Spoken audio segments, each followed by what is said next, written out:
নমস্কার। বিশ্বকবি রবীন্দ্রনাথ ঠাকুরের হারিয়ে যাওয়া। ছোট্ট আমার মেয়ে সঙ্গিনীদের ডাক শুনতে পেয়ে সিঁড়ি দিয়ে নিচের তলায় যাচ্ছিল সে নেমে।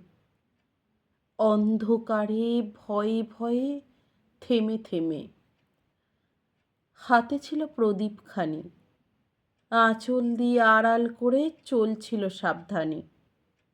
আমি ছিলাম ছাতে, তারায় ভরা চৈত্র মাসের রাতে। হঠাৎ মেয়ের কান্না শুনে উঠে দেখতে গেলেম ছুটে।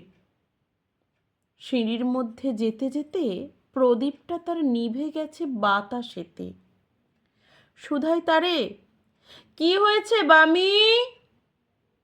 সে কেঁদে কয় নিচে থেকে, হারিয়ে গেছি আমি।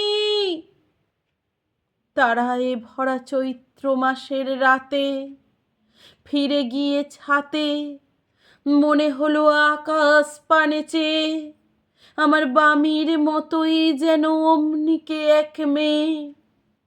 নীলাম্বরের আঁচলখানি ঘিরে দীপশিখাটি বাঁচিয়ে একা চলছে ধীরে ধীরে। নিভত যদি আলো, যদি হঠাৎ যেত থামি, আকাশ ভরে উঠত কেঁদে, হারিয়ে গেছি আমি। নমস্কার।